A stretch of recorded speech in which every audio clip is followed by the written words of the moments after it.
Wrestling fans, the following contest, it is for 3 falls. It is the Three Falls Podcast with your host, Sharpshooter Derek Schluter. The bets are in! Matt Professor Pepper. That's a spoiler! And wrestling enthusiast, Michael Punga.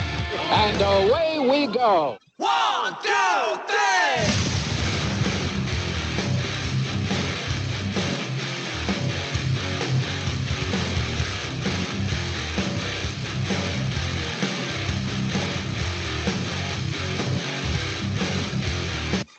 All right, welcome to another episode of the Three Falls Podcast. We got lots to talk about this week. I'm Derek, and I'm joined this week by Matt Pepper. Matt, how's it going? The Professor? It's going pretty good. Nothing gets me more fired up than hearing Gary Michael Capetta before our show starts. And nothing gets me more fired up than introducing this man, the wrestling enthusiast, Michael Punga. Hey guys, it's been a long week, but let's get into the world of wrestling. Any shout-outs this week, Mike? You know what? I don't have any shout-outs this week. I figured we had a full show, and nothing this week. But hopefully in the near future. My shout-outs go on to a general, and we'll everybody that listens to the podcast. Well, if I can offer a suggestion, why don't you try and re-shout out our good friend Ryan Dempsey and maybe include a podcast that he's part of? You know what? I'm going to do that, Derek. Our good friend Ryan Dempsey is part of a podcast called the Full Heel Podcast, and does it with another friend of his.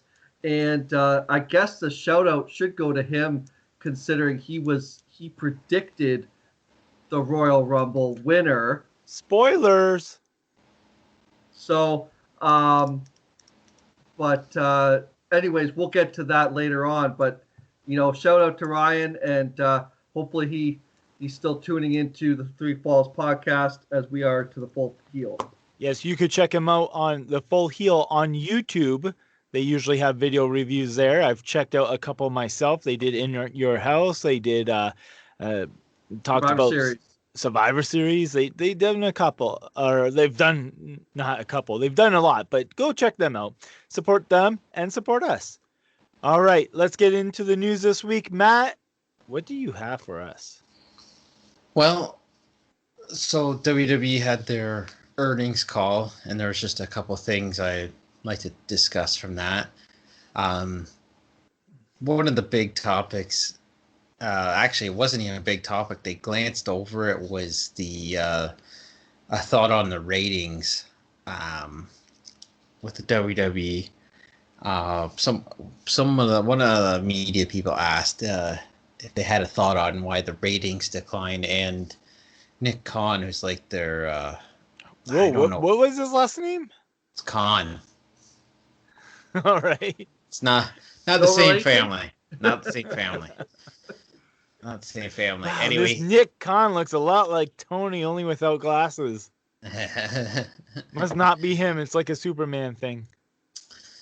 Basically, he had said that he doesn't believe, he believes there's a decline in ratings, but not viewership.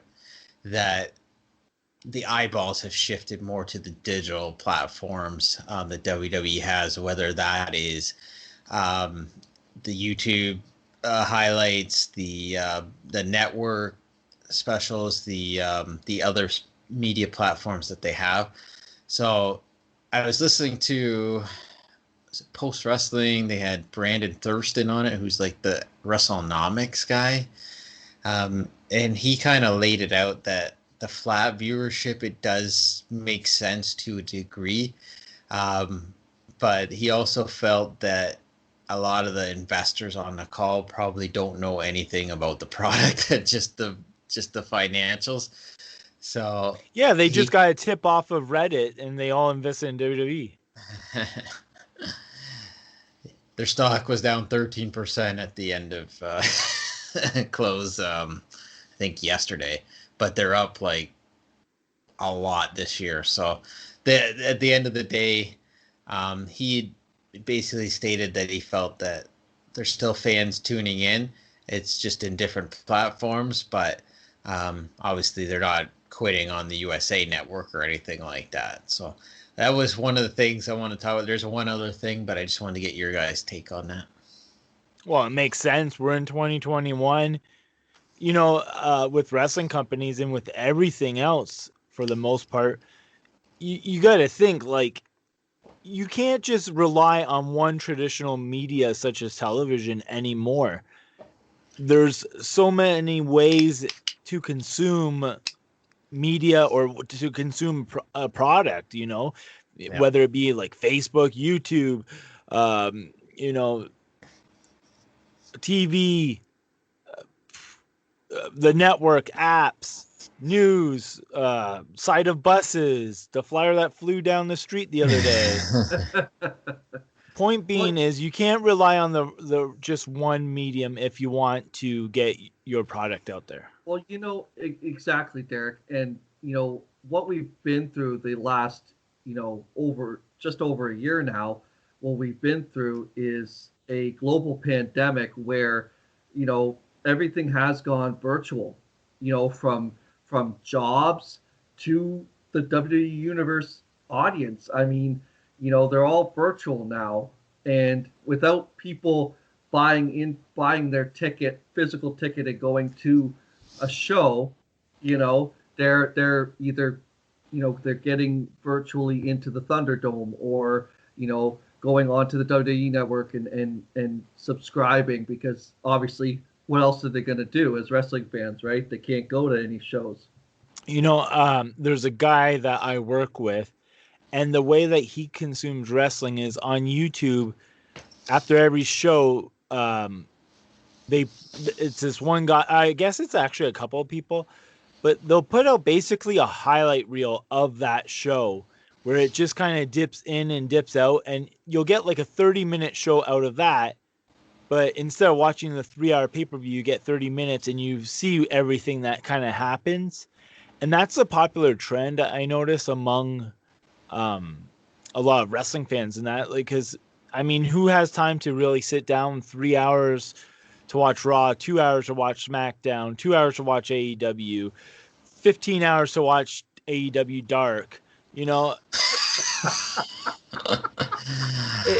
gets to be too much. But my point being is that people, I bet you there's a lot of people that watch it that way, and you got to think those ticks are not going or showing up on WWE's radar because it's not their form of media. Yet people are watching their product. So just to piggyback on what you said, obviously all the different platforms they have, WWE, which is funny. People talk about the demos all the time, but they were way ahead of social media with wrestling when you really think about it. I love tout. Hey, they tried that. I mean, who else was using that at the time? But no, their YouTube alone, their subscriber count is ridiculous. Their views are just absolutely ridiculous. They're probably one of the only really profitable companies on YouTube, to be honest, because YouTube does pay, but it's not anything like a rights deal. So they do really well on that. I remember years and years ago where they started promoting people's Twitter accounts on Raw. And I remember reading a report that people thought Vince was crazy and he thought that it was going to take off. And I mean, look what happened, right? Social media became huge. I think the thing to remember is there's a lot of people that find wrestling online, whether through legal means or illegal means. That's just the way it is. There's a lot of cord cutters today. I can remember, what year did Bret Hart come back? 2009, was it? 2010. 2010? Yeah, how do you not know that? January 4th, 2010. Okay, I'm going to ignore that. But the point was I didn't have cable at the time, so I was trying to find somewhere online to watch it. And this is in 2010. So we're talking 11 years ago. And I remember finding a place online, and there was 30,000 people in a room watching that. And there was about 15 other streams that this site was broadcasting. And that was just one room.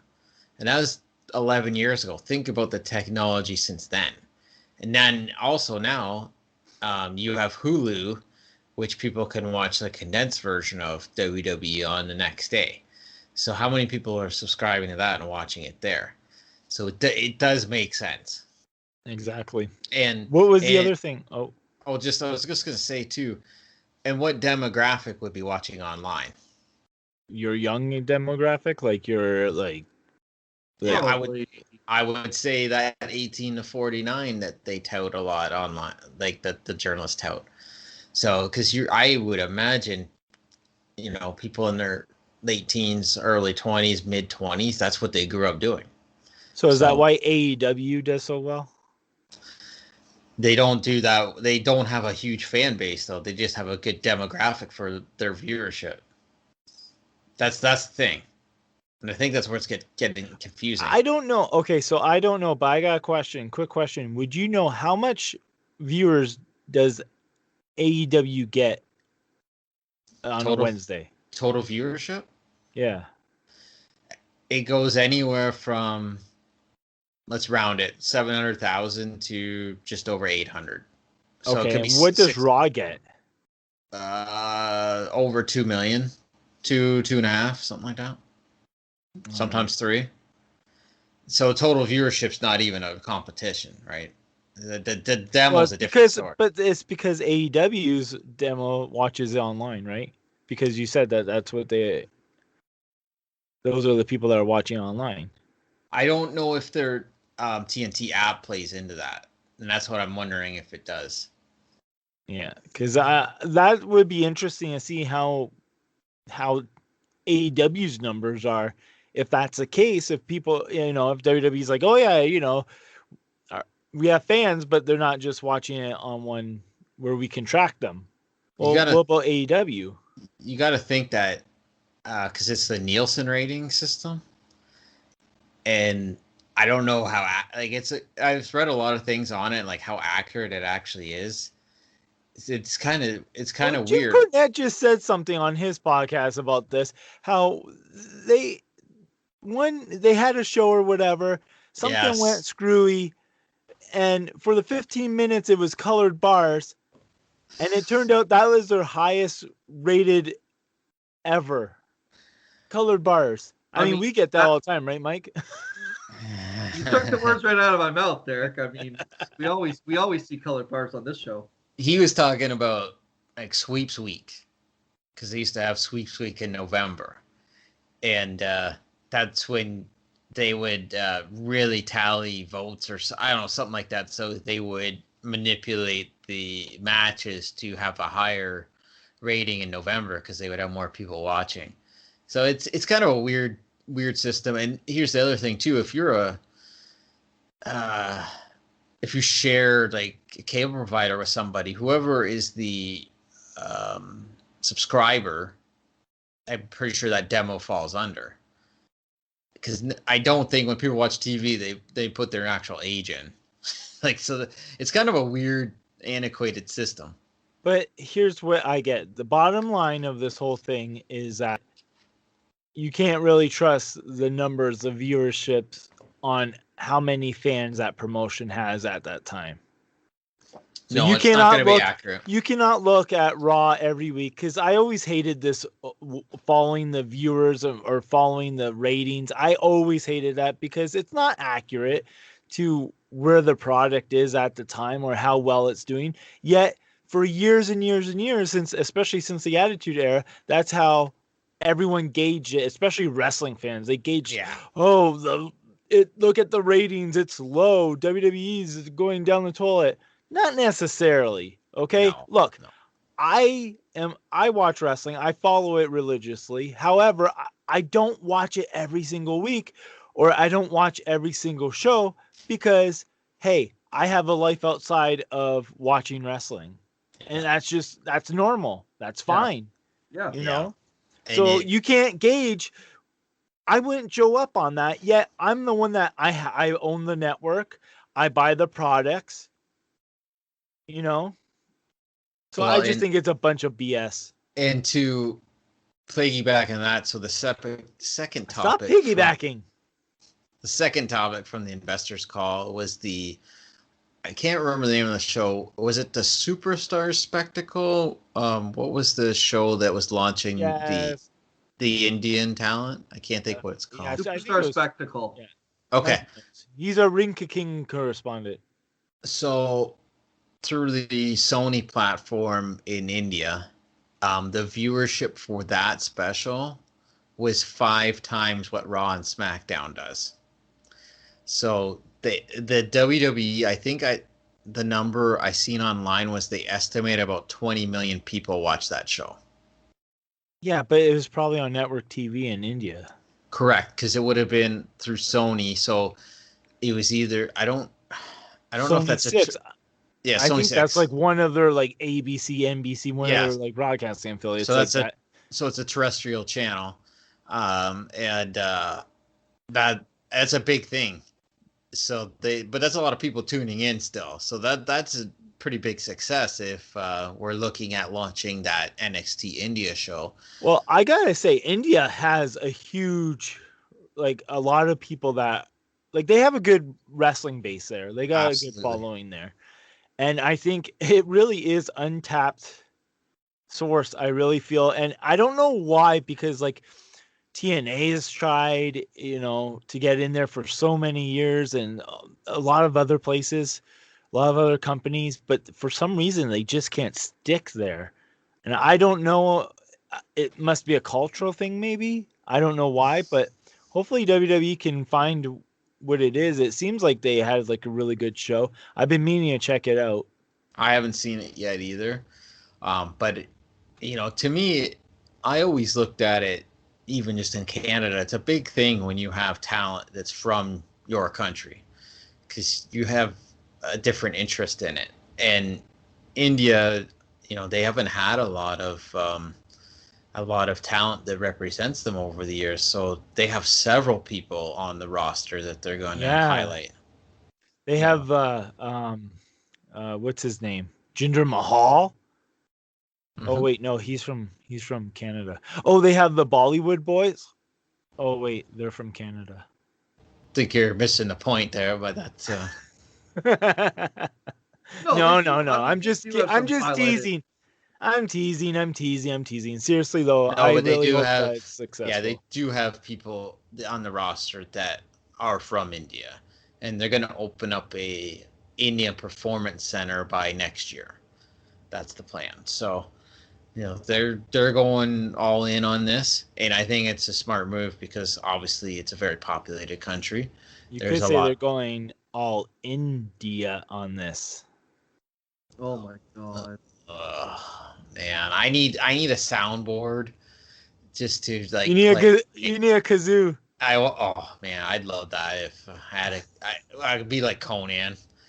I should bring a whistle next time. Oh god, a slide whistle, sideshow punga. Slide whistle. That's what Raven uses on his show. We're just stealing all the gimmicks. All right, let's move on. What else do you have for us in the news? So sad news today. Butch Reed passed away.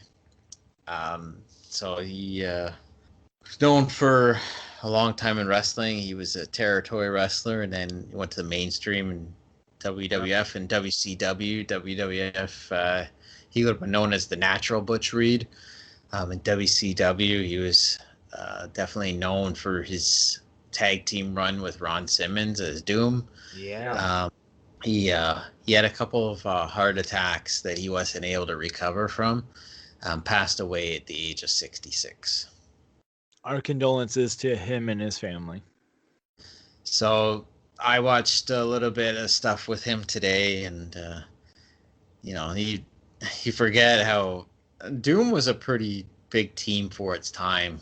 It was like Butch was like he was already a well-seasoned wrestler at the time. Ron Simmons was just starting to come into his own. here's a trivia question for you. Do you know their manager? I was going to mention that. It was the start of Teddy Long's career. There you go. Yeah. Wait. I didn't know that. For that. Also, didn't women manage them as well? That is correct. So they were a pretty big team for the day. I watched. It's ironic. I watch a lot of shoot interviews, but and I'd seen this a couple months ago. There's some stuff I'd like to talk about at some point, but Teddy Long was on Kevin Sullivan's podcast, and which was a really good interview. I'd recommend checking out. And the host of the show brought up a fight between, or almost fight between Doom and the Steiner brothers in the dressing room. And that would have been a bloodbath. So the Steiners were going to mess with Butch, 2-on-1 in the dressing room. And I guess they brought it up at an autograph show, and Butch didn't want to talk about it, but Ron Simmons, of course, does. So I guess the Steiners were going to mess with Butch Reed. They walked up to him, and then Ron Simmons walked in the room, and the Steiners just left. Damn! Because apparently even 1-on-2, people don't want to mess with Ron Simmons. And then 2-on-2, it would be a whole other story. Right. Even with the Steiner brothers, which is something else. So, well, going on the relevant spot of, the Royal Rumble and everything, did you guys know that he was in the first Royal Rumble in 1988? Butch Reed actually was eliminated first. Unfortunate. Oh, but yeah, so what you're saying is he's the first ever elimination in Royal Rumble history. Yeah, that's correct. That's a good, interesting fact. Wow. Yeah, I was reading about Professor Mike Punga. We're switching roles here now. Yeah. Yeah. I didn't have that point, but that's a good one. Yeah, I just figured it was relevant to the Royal Rumble review that we're going to be doing a little bit later, and that was kind of cool. That's a good one. Just one thing to Butch Reed. There's a famous story that he was actually supposed to win the Intercontinental title, but he no-showed the event and went back to WCW, and that's where I believe Doom started. So if things would have been different, Butch Reed would have been one of the early IC champions. I'm kind of intrigued by that. Imagine that. That would have been. He looked like he would, like, the belt would go good with him because he had the blonde hair. Yeah, that would have been something. Now the blonde hair, and I didn't get to look this up today, but I don't know if you ever heard. Was that a rib on somebody? Was that a rib on Dusty? Everything in WWF was a rib on Dusty. Every gimmick and everything in the 80s was a rib on Dusty, don't you know? In any event, Butch Reed, it's a sad story, but definitely a good career. Hopefully we can watch maybe a Butch Reed match in the future. Just to kind of keep it real quick on unfortunate news here, guys. Earlier this week, as I mentioned about a week and a half ago or so, earlier this week, Dustin Diamond, who best known for his role as Screech on Saved by the Bell at the age of 44, has passed away as well from his diagnosis of stage 4 lung cancer. That's crazy. Our condolences. That's pretty crazy because you broke the news to me, like, what, 3 shows ago, and apparently that was like late news. Like he found out not like around that time he found out, right, when it came out into the public. So he did not know that he had this for a very long time. Like there wasn't a long time where he found out that he had it and then where he passed away. Right. He did one round of chemotherapy in his residing in Florida. He did his one round of chemo for small cell lung carcinoma. and fortunately, February 1st, he passed away. Well, our condolences to his family as well. You know, I first joked about it, but this is not funny. No, I mean, no. and yeah, he So- went pretty quick, unfortunately. Yeah. So I did find a couple of things notable for Dustin Diamond as well in the wrestling industry. September of 2002, NWA TNA Asylum's weekly pay-per-view. So going back a little bit, he funny kind of thing. He challenged TNA's Bellkeeper. Do you guys remember his name? The Bellkeeper's name? The Bellkeeper. No. Well, his name was Tiny. He challenged him to a boxing match. Okay, I thought you were going to actually say somebody that was like No. relevant, like No. No, just a kind of random note. He also yeah, Okay. and as well in kind of keeping it local. In March of 2011, it's in Vaughan, Ontario. He was part of the TWE show in Vaughan, Ontario in 2011. Basically, he teamed with Bushwhacker Luke and Doink the Clown to take on, get this, to take on Virgil, Ashley Six. Yeah. That's a match that we should review. Oh my god, I want to watch this now. Who was it? Virgil and Ashley Six? Is there another one? Sorry, it was Virgil, Ashley Six, Celine Jean, and Sheena versus Dustin Diamond, Bushwhacker Luke, Doink the Clown, and Izzy Slapowitz, which Yeah. It's like, you know when you play WWE 2K and you go into like the created superstars with the community created, and there's like the Ninja Turtles and Ronald. right. Like I just like figured it was random. You know, That random is hilarious. listen, I wouldn't be the wrestling enthusiast if I didn't have that random note from good old Ontario. Of all people for him to be in a match with Bushwhacker, Doink and Virgil. Which And the best part is this was not a comedy match. no, this is legit 8-man tag match. Oh my What- god, that is hilarious. One thing he missed is he actually worked for keeping it local, Border City Wrestling at one point. Oh, there you go. Reach? Yes, it was in Really? Toronto. It was probably early 2000s. They did a show in Toronto. I wasn't there, but a lot of guys like Mark McKenzie and Chris Holler, they have their picture with him. They actually both posted it this weekend, Oh, wow. or this past week, I mean. But yeah, unfortunate news. You know, So, yep, the best to their families in this time. absolutely. All right, what else do we have? Let's move on. So there was a release today. I Oh. believe it was yesterday. Hey. Steve Cutler was released from the WWE. So a lot of people might not know who Steve Cutler was because he's had a lot of stop and starts in the WWE. He was a part of the Forgotten Sons tag team. Okay. And then Often was forgotten. often forgotten, yes. And then became a member of King Corbin's court. So Often forgotten as well. yes. So it's kind of a strange story. So right when it got posted that he got released, I happened to be on Twitter because that's where everything happens.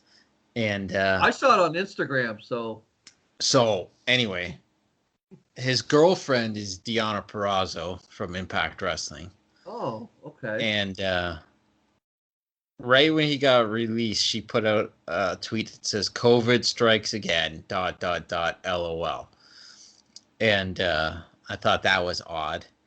So then she puts out a tweet after that says they'd been tested positive for COVID the beginning of January. We had no symptoms, but took all precautions necessary. Thanks for the well wishes, but we are healthy and in good spirits. When one door closes, another opens.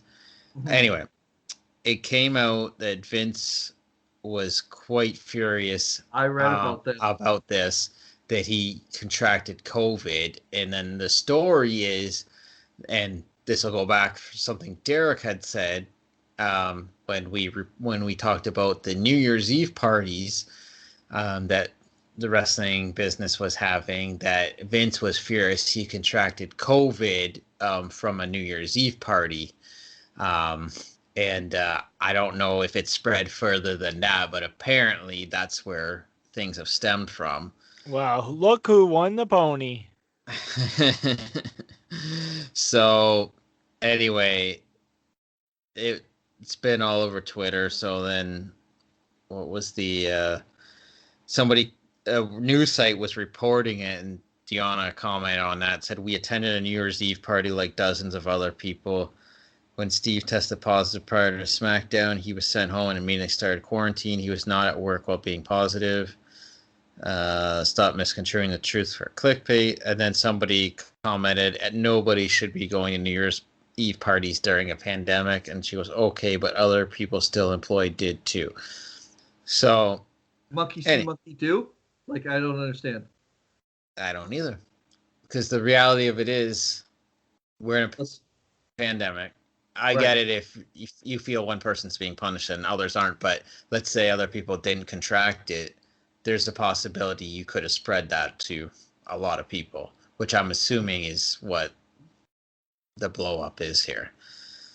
So anyway, that's what's happened there. Do you guys want to comment on that? And then we can maybe talk a little bit about this time in WWE. Talk about his time in WWE. I thought we just did that. You know, he was on a couple of SmackDowns. The end. Right. Well, you know. Well, there's more to it than that, but. So when I read about when WWE made the decision to release Cutler, although, you know, apparently the door is still open for his return. Now, I don't know if that's going to happen because, you know, once you have heat with Vince, it's kind of hard to, you know, clear the air. Well, I don't know about that. I mean, how Ultimate many people Warrior, Bruno Sammartino, Bret Hart. Unless you're Randy Savage, they get over. Okay. Well, okay. So, you know, unless they were still kind of. Anyway, we won't be seeing. He'll probably show up in Impact or something. So just to finish on Cutler, he was legitimately a war veteran. He did 2 tours of Afghanistan, which is how the Forgotten Sons, like that's what it was based on, was military guys that were in the WWE. They got disbanded because of Jackson Riker tweeting insensitive things about the Black Lives Matter movement, and so they had just got called up at the time, and you know, so he was on the main roster. We didn't see a lot of him. He's apparently a well-liked guy. He was helping out at the PC, and I will say this: there's not too many people that have worse luck than Wesley Blake in the WWE. This guy has had so many teams, like, and he's so good. He is legitimately good. I don't know what they're going to do with him now, but he's hung on there for a long time. He's gonna hang on like JTG at this rate. Well, hey, you know what? Maybe with Deanna, maybe they can, you know, he can follow her. There's plenty of places for him to work, so I think he'll be okay. Now, that wasn't the only release this week. No. And I'm surprised you didn't lead with this one. Lars Sullivan, it came out that he was released this past week. Yeah, so that one, he did an interview. See, to me, this is a bigger one because they were actually pushing this guy. They were trying to make this guy a star. Multiple times. I mean, no offense to Steve Cutler, but he was barely on TV. Right. The COVID story I thought was a little more intriguing. But the Lars one, you are correct, is a big one. He did have a lot of time on NXT TV, and then they did a couple runs with him on the main roster. Now he did an interview after being released and had put over the WWE for compassion with his release. I believe he might have asked for his release. He said he had a lot of anxiety issues when being on TV. Sounds like he has a lot of personal issues that he needs to deal with. Now, Lars has a colorful past, obviously. That came out quite a couple years ago now, that he had some derogatory language on message boards towards the gay community. I believe some racial comments, and then a past in the porn industry came out. So he had a pretty colorful past. Now, could that probably, his anxiety issues probably stemmed from no showing, with no communicative behaviors at the tapings, no showing tapings. Now, I mean, that's not an excuse, but I mean, if you really are battling any type of anxiety issues, that could be, you don't want to do anything, but not telling them that you're not going to be at the tapings is not a good thing, especially you're working with a company that is, renowned worldwide, right? So anyway. All right, now let's move on and talk about someone that is staying with WWE. Mike, you got the news about this one? Yes, actually, in December, several sources reported that WWE had offered Matt Riddle, a new contract, which included a huge bonus for shows in Saudi Arabia. He has signed his new deal. Over the past month, there have been contradicting reports on IG, Instagram. He has signed a new deal with the company. Basically, it goes, new contract is right through 2023. So he has a signed deal for a couple of years. I mean, I think it's good. I think it's a good talent. I think, gets over with the crowd. He's got the charisma and any thoughts on that, guys? Are you happy with this? Yeah, I think there's a future for Riddle. Yeah, I think they look at him as a future star in this company, and I mean, his character is a little goofy, but I think that's more his real personality. So they're really going with him on TV. So there would be a market for him if he didn't resign. So I think that was a good signing for WWE. Definitely. And as according to the latest Wrestling Observer newsletter, it's not confirmed that he has actually physically signed a deal, but for the very least verbally confirmed that Cesaro has agreed to a new deal with the WWE, which is excellent because that's another great talent that they really need to keep under their wing. I agree with you there. And absolutely. And hopefully he gets his a good spot at WrestleMania this year. He right now he's on a monster run, like a monster push right now. He's been working with Daniel Bryan a lot, which we talked about on here Dan O'Brien is on the writing team for SmackDown. Yes. So, I mean, he's had a resurgence in the last few months, which is a good telling sign going into WrestleMania, to be honest with you. And, you know, I think Cesaro just turned 40, or he's around the 40-year mark.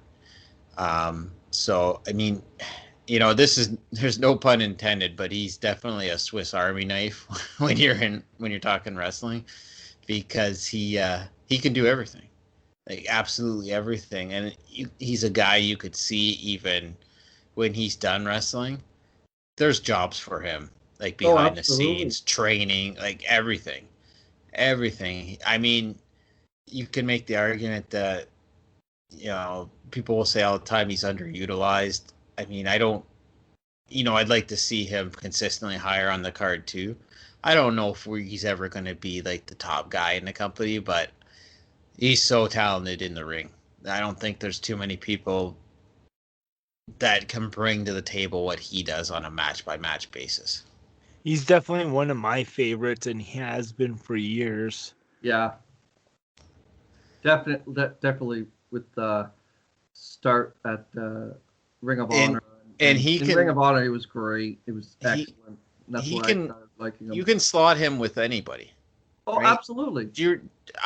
We talked about it before. He appeared on that UK takeover last year and wrestled Dragunov there, which was an unbelievable match. So there's lots of talent he can work with, lots of good matches he can have. I mean, you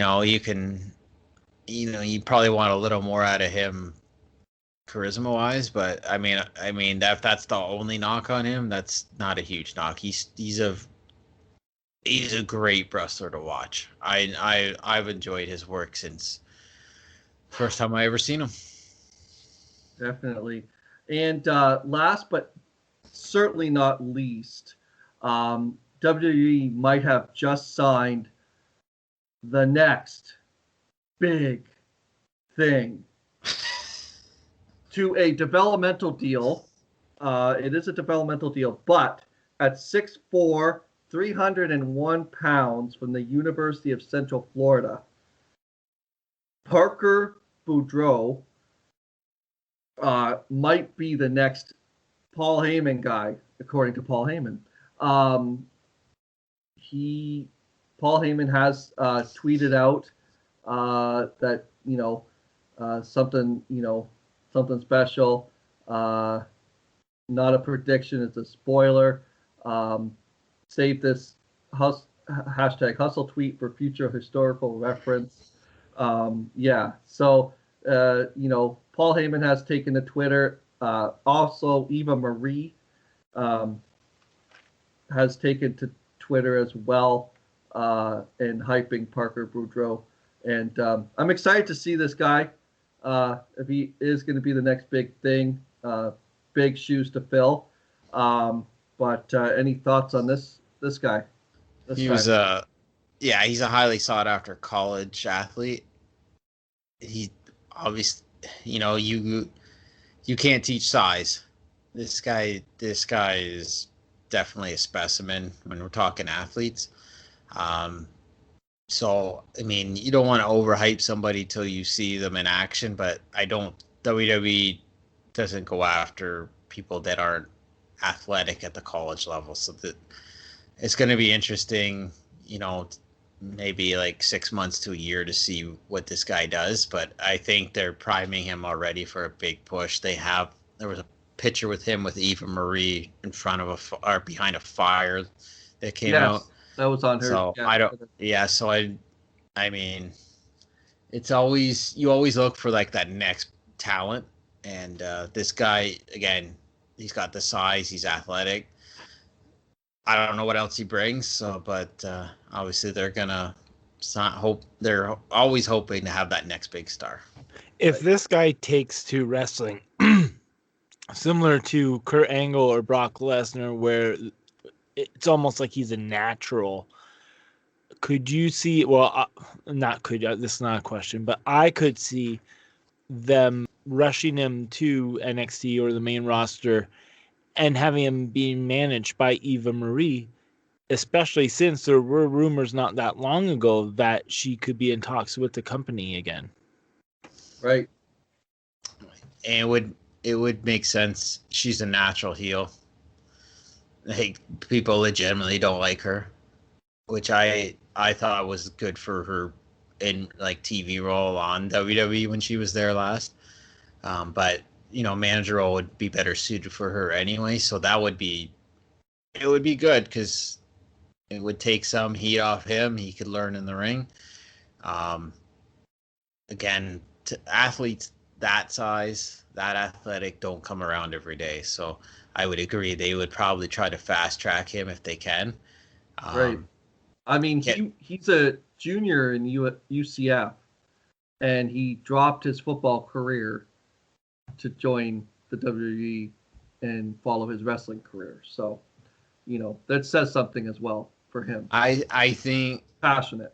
One thing with WWE that I always find that they do tend to promote heavily is that all-American athlete that's like a big-time college athlete that for what they feel represents America, right? Right. So that that's something you look at as well. College athlete, size, athleticism. Hey, you know what? If they can get anything out of him, that's a plus. I mean, we'll see if he's got personality. I imagine he probably does. I doubt they're just signing him just because. So it'll be something to watch. So imagine a few months down the road, we'll probably be hearing more about him. All right. Any other news, guys?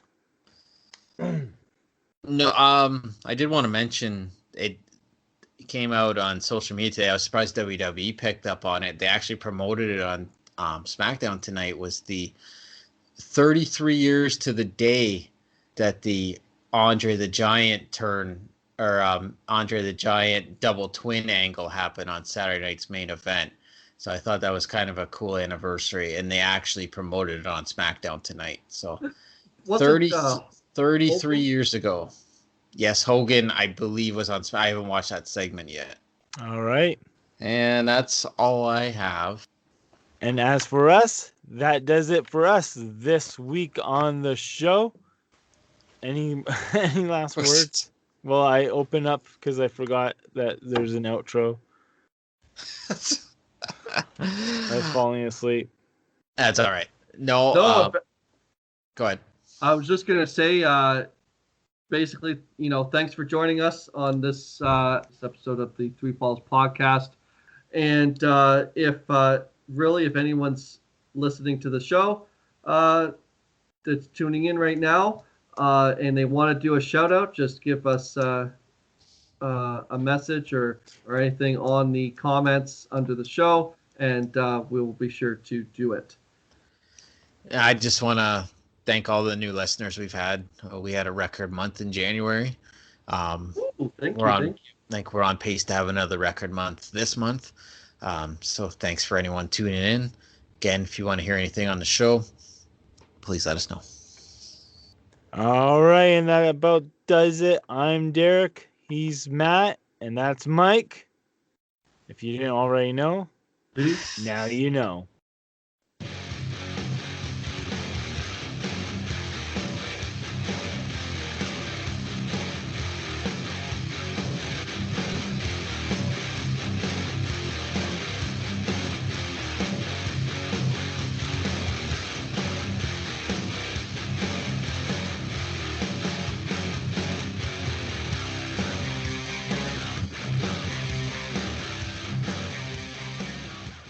Goodbye and good night.